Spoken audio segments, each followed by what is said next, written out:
Hey everyone, today I'm gonna show you how to create a folding door in Revit. I know that there are tons of videos related to that topic, so I want to start with why you should watch this one and why you should try this method. So the first one is the ability. As you can see, there is just one family with and you can do with that everything that you want. So for example, that is you can set the count that you want to, for example 7, 6, 5, 4, 3, 2, and up to 1.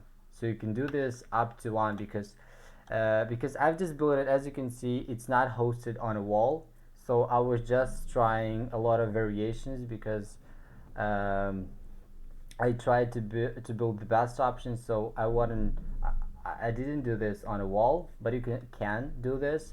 And usually you would have one panels from that goes from the left, one panels that go from the left, and ones that go from the right. So yeah, that can go up to 1.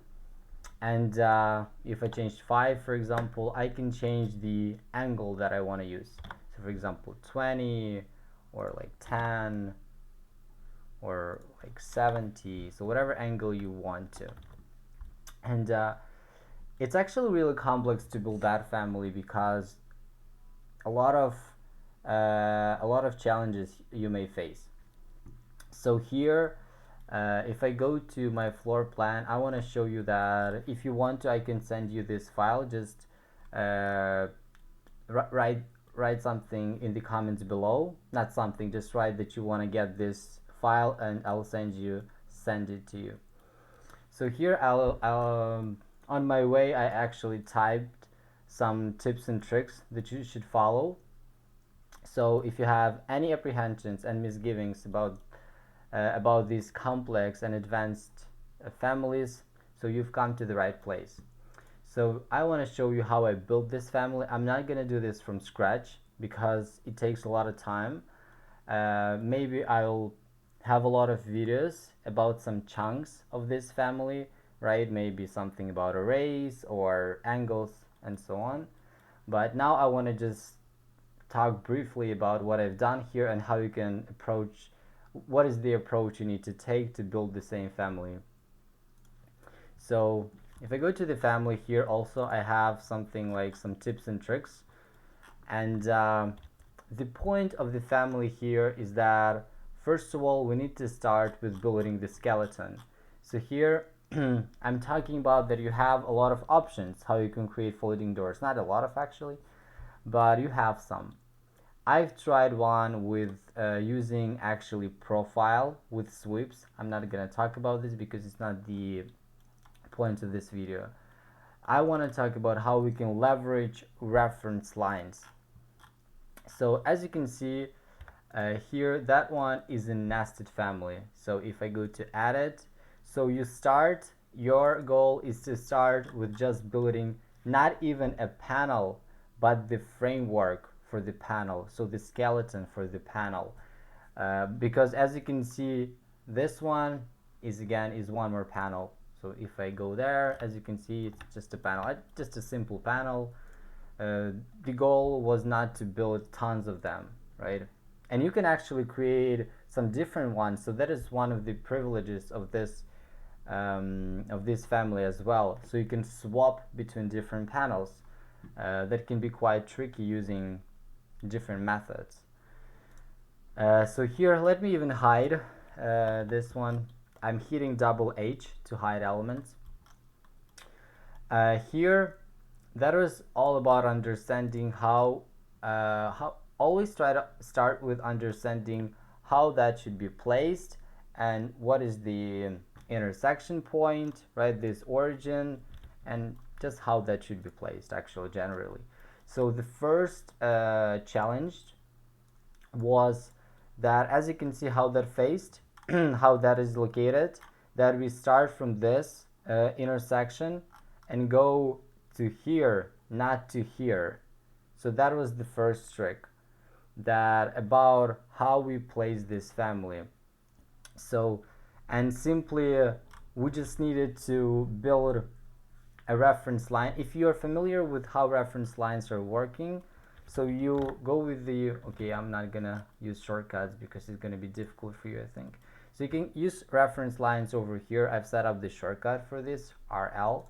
So whenever you kind of sketch the reference line, you need to understand one simple thing about the relationship between them. So to understand that, as you can see, if you have some reference planes, I'm typing RP to create ones. I hope you kind of have the basic knowledge of this. So if you have something like reference planes, there's your skeleton, and let's go with reference line. So create reference line. So if you build your reference line, a lot of people, what they do, they create a reference line and they go with a line. I'm using the shortcut AL. You can find a line here, so AL, and they kind of lock it with reference planes. You shouldn't do that way because your family can break. So what I did is that the first option was to create the relationship should be reference lines with reference lines. So you create a reference line, and if you don't know the difference, tell me about it. I'll make a video about this. But actually, the difference is that you can set any angle that you want, and you can set any length. So the reference line has length, where the reference plane doesn't have the length. So you go with a line and align this one here, this one and to here, this one here. So when you change this portion, this will move with this. And then if you create a new reference line, again, I'm going to be using the shortcut RL. So RL is for the reference line. And when you do this that way, that'll have a better relationship. So that is the point. So what I started with, if I isolate element, as you can see, I've used the same method. So here I've created the reference line. On the top I've created the reference line, and I've built this diagonal one. And actually, let me crank up the scale so it's easier for you to see. As you can see, also here I have the B and A. This is the parameters for the so in this family you will learn actually a lot of everything about arrays, angles, a lot of stuff, and how to use trigonometry. That one is a great example for this because in this situation I want everything to be related to that insertion point, because as you can see how I built this one. So I've actually created a reference line over here. I aligned it. I'm gonna do this quickly so you can get to the point where it's kind of more interesting. There. Okay, let me cancel out of this one. I'll delete that, and I'll just gonna place this one up to here. Now I want to set the angle, right? And based on this angle, these dimensions should be figured. I should figure out these dimensions by using formulas. So I have the angle. So if I go to family types, here I have this A and B, and I have formulas for them. So leaf width. So I have, and again, I didn't set this up. It just like the width that I would want to use, like. So that is the trick over here. And this A and B, so your leaf width is actually this portion. I'm gonna draw with symbolic lines the triangle. Okay. So here you have the triangle. So we know this side. So we know this side, and we know this angle. So we know this side. We know this angle. We need to get this A and this B. I'm not good at trigonometry at all. I'm just using calculators, and I have a sheet of paper where I've actually have some scenarios like where you know this one and this one, what is the formula you should use. You can find this on the internet. You can find tons of trigonometry for the right angles, and it's going to be a piece of cake for you. So here I've just found the formula. I don't know about trigonometry at all. I've just found these formulas on the internet. So you can type this formula. So whenever you change the angle, these reference planes will react to this. And this and the whole structure of this ones will react to this because of this reference line, because this one will be connected to the reference planes.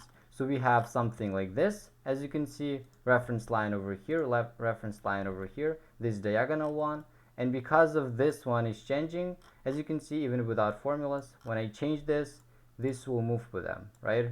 So that's how that works. So that is the principle that I've used. Actually, and here, if I go with the isolate category, and I've just built that framework. I've built all of them, but I actually need only this one. But I want to, for it to work correctly, you need to build this skeleton and this one or this one. It's up to you where you constrain. I'm gonna show you in future videos what I did there, but here's where you can constrain your families. So I've just built that skeleton, and then I'm just gonna place that family. If I go with copy and I paste it somewhere here and I delete this one, what you just need to do is that when you place your families, you go to the added. Now I go with added work plane, but you go with component and you go with work plane. I have some other families here actually. This panel, now it got like huge sizes, but it doesn't matter.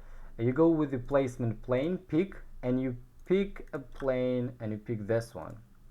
When you pick that one, that will work. I want to show you on this one because all of the parameters are set here. Just handle insert is not set, but it doesn't that matter. So I want to pick a plane, I want to place it here, then you go with the line. I'm typing AL and you align that here, and you can lock it, yeah, of course, but here I think important is to lock here. That what is really important, but here is also. But the trick is now that when you change the angle to 75, that will change.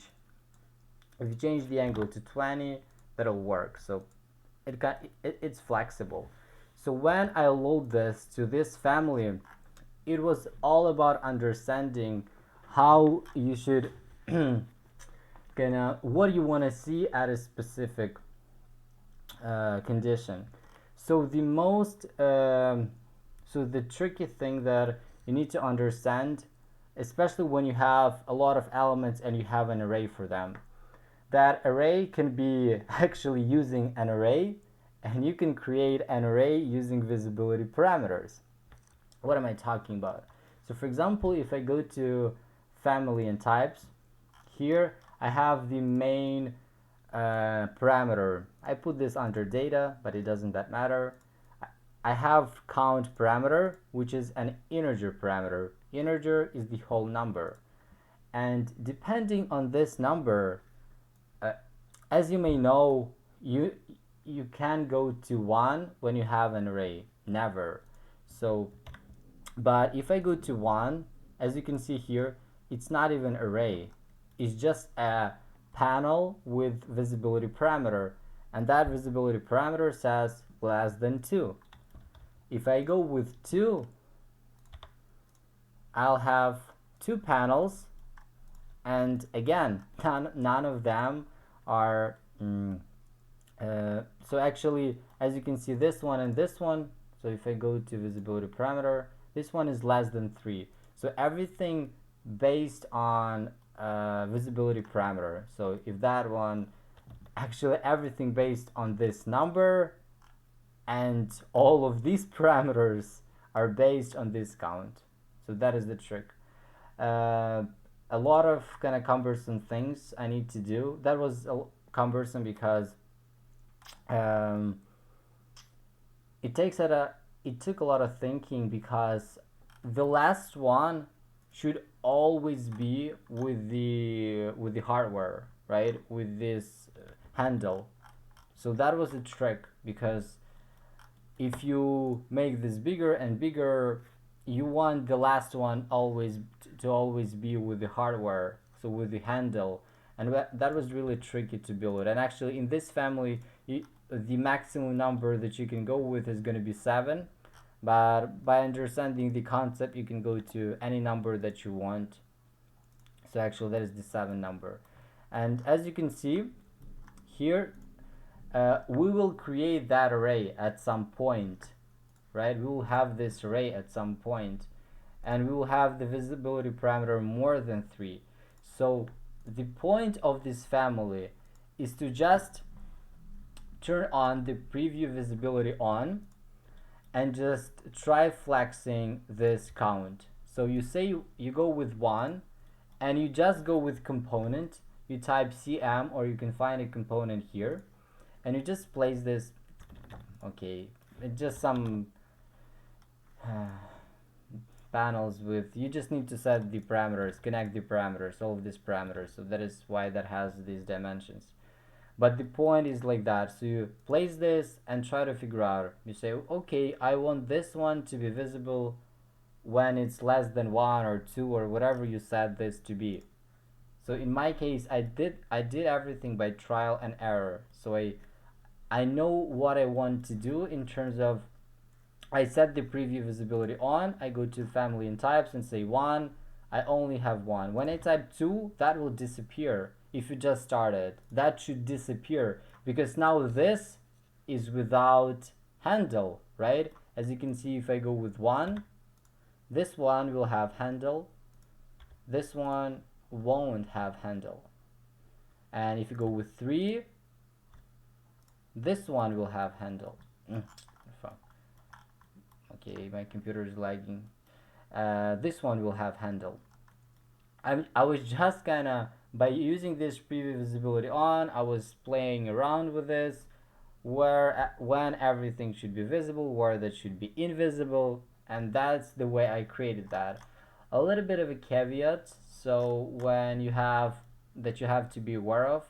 So here, as you can see, a little bit of a tips and tricks, like build a skeleton.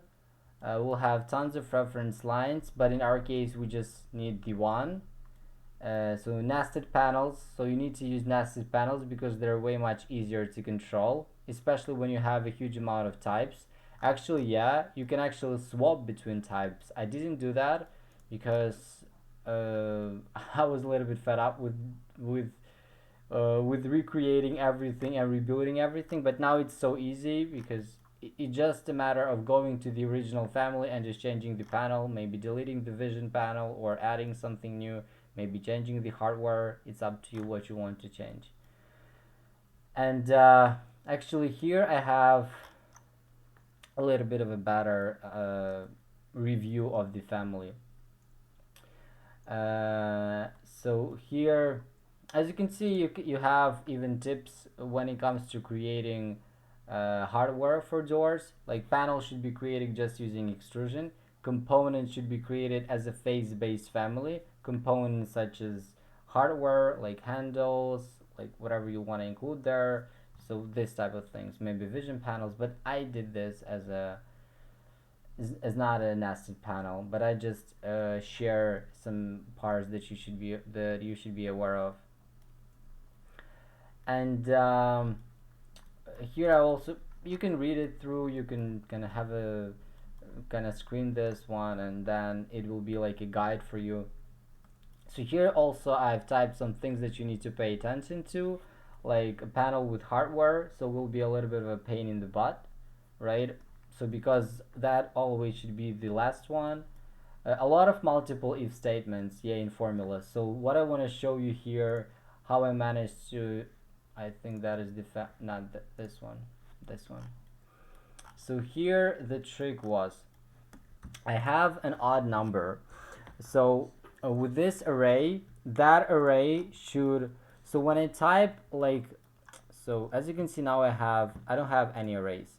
But if I type 4, and go with apply, the array will, now I have this one, this array, and now depends on this number, that number will crank up.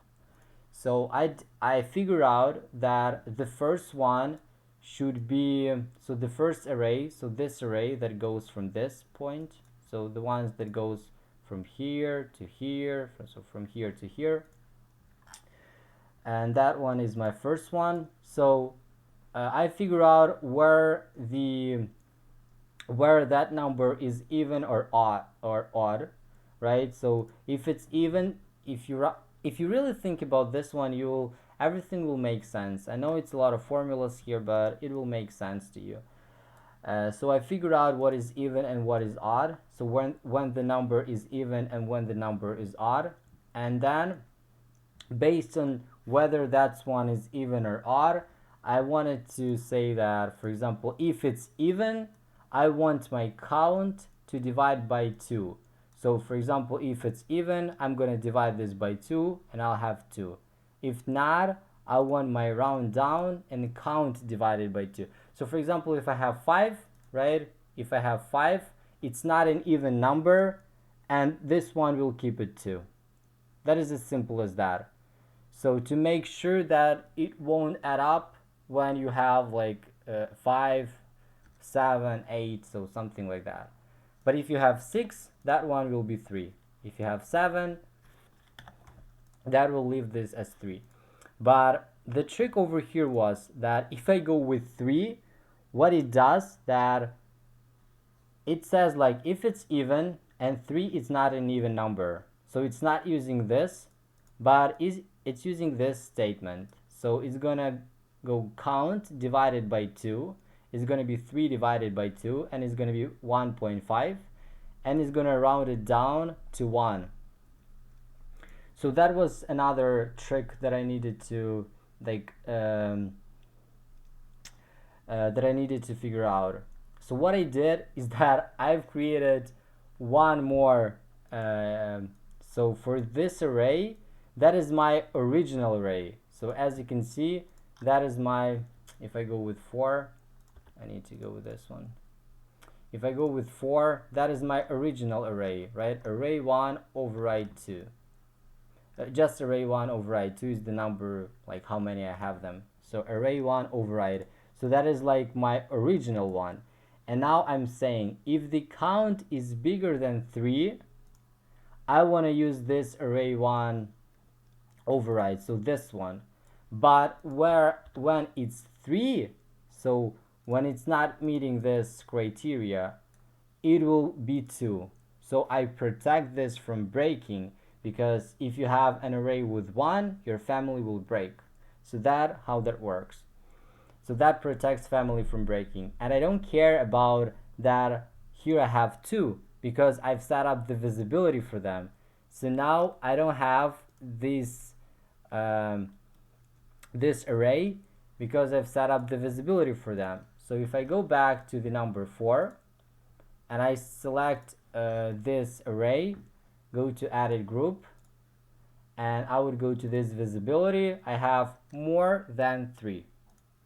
And if I go to family and types, if I go to family and types and I have more than 3, it says count is bigger than 3.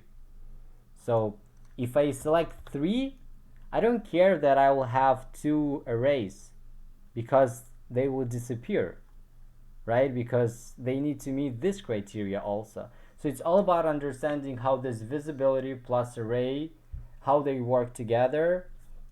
And if you want to get this family, you can actually take a screen of all of the formulas that I did. You can see how everything works over here. You can you can leave your comments in the section below, in the comment section below, and tell me if you want to get this family or project file, and I'll send it to you via the email or whatever you want to, but I think via the email. So yeah, I think that's it. So that where you're gonna end up with. So the panel, the folding door with having all possible like angles, almost all possible, but Actually, the angles that you might need to have, not some wacky angles like that is not going to be used. And count, you can go with any count, even to 1. You can actually nest this to the door family in terms of a wall hosted family, right? So you're gonna host this on a wall, it's not a big deal at all. So yeah, I think that's it for today. So I'll create some videos about this that is gonna be where I'm gonna go more kind of into detail. So I'll talk about maybe arrays or like other stuff. So yeah, but that's it for today. The best advice that I can give it to you, that try it on your own first of all.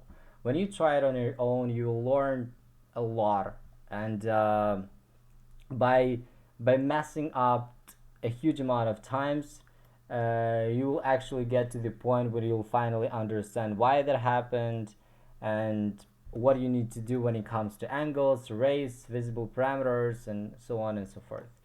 It's going to take a lot of time, so maybe you need to have some rest because sometimes that is really crucial to refresh. So yeah, thank you for watching.